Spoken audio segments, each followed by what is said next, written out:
તો અત્યાર સુધી આ યુદ્ધમાં શું શું થયું છે એ પણ અમે આપને જણાવી દઈએ. ગ્રાફિક્સના માધ્યમથી સમજવાનો પ્રયાસ કરીશું મહાયુદ્ધમાં અત્યાર સુધીમાં શું થયું છે.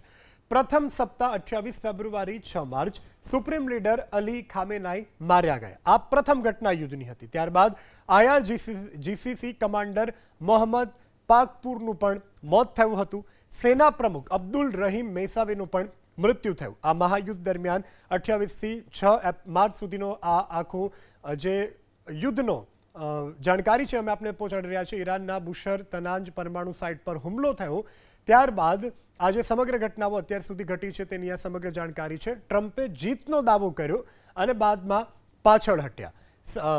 7 થી 13 માર્ચ સુધીની આ જાણકારી છે. ત્યારબાદ મોજતબા ખામેનાઈ બન્યા સુપ્રીમ લીડર. ખામેનાઈના પુત્ર તેઓ સુપ્રીમ લીડર બન્યા. ત્યારબાદ ઈરાને દુબઈ એરપોર્ટ પર હુમલો કર્યો હતો. અત્યાર સુધી આ પ્રકારના ઘટનાક્રમ યુદ્ધમાં સર્જાવા પામ્યા છે. દુબઈ ઉપર હુમલો કરવામાં આવ્યો. ત્યારબાદ યુએસના સહયોગી દેશોમાં અમેરિકી ઠેકાણા ઉપર પણ હુમલો કરવામાં આવ્યો. યુએસના જેટલા પણ સહયોગી દેશો તેના અમેરિકી ઠેકાણા ઉપર સતત હુમલો કરવામાં આવ્યો હતો.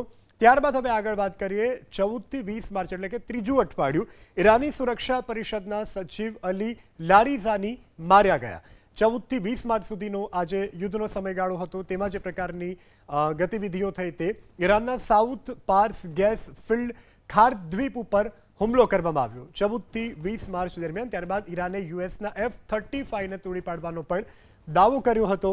ત્યારબાદ રાસ લાફાન ગેસ પ્લાન્ટ ઉપર પણ ઈરાન તરફથી હુમલો કરવામાં આવ્યો હતો.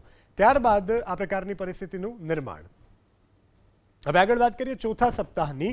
21 માર્ચથી અત્યાર સુધીમાં તો ઈરાનના નતાંજ પરમાણુ સાઇટ પર હુમલો થયો હતો. ઇઝરાયલના ડીમોના પરમાણુ સાઇટ ઉપર પણ હુમલો કરવામાં આવ્યો. ત્યારબાદ આ પ્રકારની પરિસ્થિતિ જે સર્જાય છે તેમાં યુએસના સૈન્ય ઠેકાણા ડીએગો ગાર્સિયા ઉપર પણ હુમલો કરવામાં આવ્યો હતો. ઈરાન સાથે વાતચીત ચાલી રહી હોવાનો પણ ટ્રમ્પનો દાવો છે. ટ્રમ્પ દ્વારા દાવો કરવામાં આવ્યો છે કે તેઓ ઈરાન સાથે વાતચીત કરી રહ્યા છે.